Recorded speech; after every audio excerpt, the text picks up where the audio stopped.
Salam perjalanan guys. Ini hanya sebuah video yang mendokumentasikan perjalanan kami saat mau pulang. Karena video ketika pergi saya yang mengendarai mobilnya. Ini pernikahan teman kecil kami yang selalu bermain bersama waktu itu. Berita ia menikah itu sangat mengejutkan. Kenapa mengejutkan? Ketika hari Minggu mau menikah, dia baru ngabarin hari Jumat. Entah kenapa apa yang dipikirkannya. Ya, mungkin ingin memberi sesuatu yang mengejutkan, dan itu sangat-sangat mengejutkan. Dan pada akhirnya kami harus dan mau tak mau pergi. Perjalanan kami ke sana itu hanya 3 jam kalau di map. Tapi karena keadaan jalan yang rusak, ketika hujan itu pasti berlumpur, maka kami bertanya pada teman itu, adakah alternatif lain ke daerah jalur 20 Desa Sidomulyo, itu di Sumatera Selatan. Ada namanya desa itu masih dalam perbaikan jalannya. Ya, apa boleh buat, kita harus lalui. Tapi teman saya dikasih alternatif itu naik speed atau naik ketek dari Palembang ke dusunnya. Yang kami pikirkan itu tidak bisa pulang hari itu juga, karena tidak mungkin kita nginep di rumah orang yang lagi banyak kerjaan. Ya, namanya lagi ada hajatan itu pasti repot. Makanya kami berpikir inisiatif kalau bisa berangkat pagi, pulangnya sore. Kami itu berangkat pagi dari Palembang pukul 4 subuh, sampai ke dusunnya itu jam 9 pagi. Kenapa bisa lama? Ya, perjalanannya itu kalian lihat sendiri, masih tanah dan dalam perbaikan.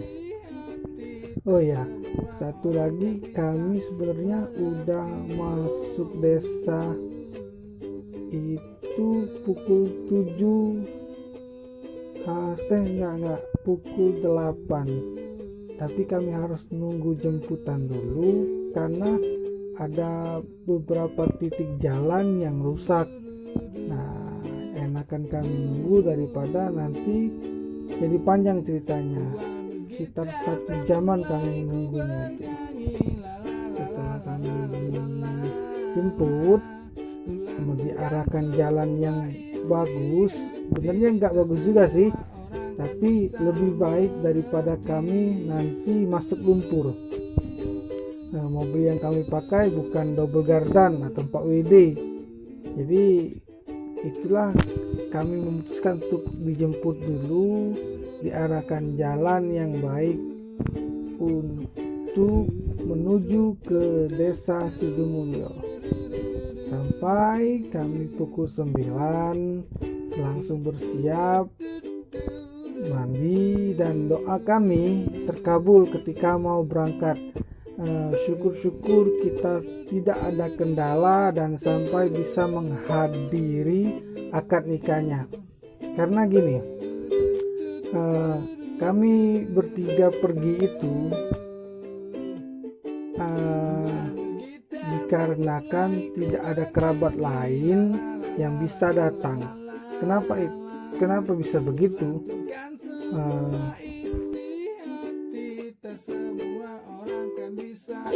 Kerabat-kerabatnya itu jauh, dan musim sekarang itu lagi gencar-gencarnya COVID-19. Jadi keluarga mereka memutuskan lebih baik tidak usah datang karena bumi kita lagi mengalami pandemi. Itu bukan keluarga mereka tidak mau datang, tapi mereka sengaja untuk bilang tidak usah datang karena lagi pandemi, dan juga jalan menuju ke desa itu sangat sulit untuk dilalui. Oleh karena itu mereka hanya bisa mengirimkan foto dan video ketika akad nikah dan resepsinya.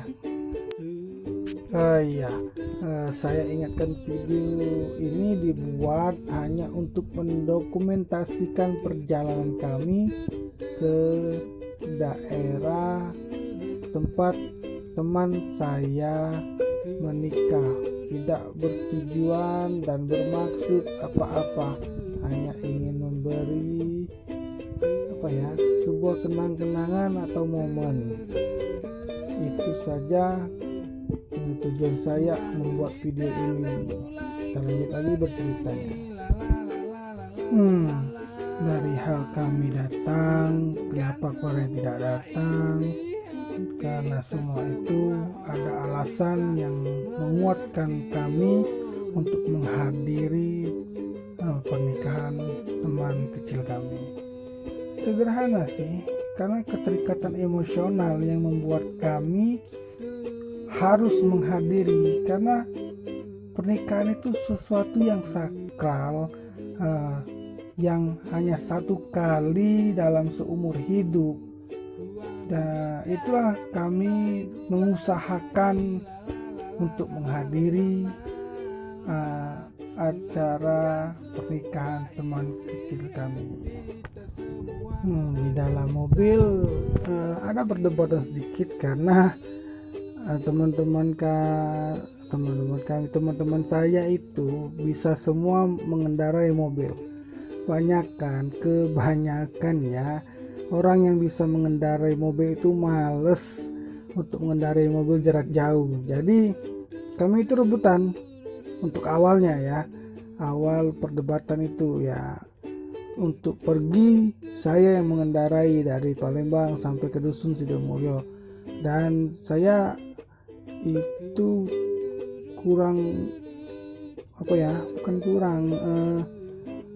fisiknya udah capek. Jadi ketika pulang diganti oleh teman saya. Banyak pembicaraan yang membuat kami menjadi nyaman atau asik dalam perjalanan, ya, bercerita tentang masa lalu ataupun dengan masa sekarang, dengan rencana-rencana akan kami lakukan. Kami bertiga ini menceritakan hal-hal yang sepele sih, konyol, sepele, tapi itulah bagaimana asiknya pertemanan. Ada sesuatu yang dibahas yang nggak pernah terpikiran tapi kok dibahas ya. Itulah cara kami ketika lagi pergi jauh ya, mungkin bercerita itulah yang membuat jadi perjalanan kami itu asik. Dan juga bukan hanya kami saat pergi jauh saja mengalami perdebatan-perdebatan kecil atau menyampaikan pendapat atau pola-pola pikir kita yang dapat dari luar, dan kami menceritakan itu. Dan sering terjadi sih di mana saja kita nongkrong asik, karena kalau kami nongkrong itu nggak pernah milih-milih tempat di mana bisa duduk sambil minum kopi atau sambil ngerokok, itu sudah nyaman. Dan itu terjadi saat kami masih remaja, dan hampir setiap malam kami lakukan berkumpul itu dulu. Itu sekitar 2019 dan sampai sekarang. Tapi teman saya yang baru nikah ini, dia itu pindah sekitar 2013-an ke arah skip. Jadi kami sudah jarang komunikasi, tapi ketika ada momen-momen tertentu kami itu pasti pulangnya pagi. Gak pernah bisa mengukur waktu ketika udah bersama. Entah apapun itu, walaupun kami cowok-cowok, tapi kalau udah ketemu itu gimana ya rasanya, ada momennya udahlah kapan lagi kita kumpul, kapan lagi nih, ada yang satu mau pulang, padahal saya sendiri itu besok mau kerja. Tapi kalau udah bersama itu nggak pernah terpikir lagi, udahlah kapan lagi bisa kumpul kayak gini, karena sudah jauh-jauh semua. Satu udah di Lahat, satu udah sibuk kerja, satu ini bakal di Dusun Sidumulyo, dan saya sendiri yang sudah sibuk kerja, lagi merintis pekerjaan. Ya itulah pertemanan kami. Saya hanya ingin berbagi cerita, karena sebuah perjalanan itu pasti diiringi dengan pertemanan. Ya mungkin saya ini termasuk orang yang cerewet, dan teman-teman saya itu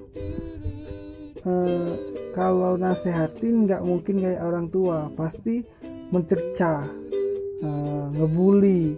Ya mungkin saya tuh biar sadar ini bentuk perhatian kami. Jadi buat kalian yang punya teman masa kecil dan yang masih bisa komunikasi, ayo jaga komunikasinya. Sesekali itu bisa kumpul dan menceritakan masa lalu, karena mereka adalah sebuah kenangan yang tak mungkin dilupakan.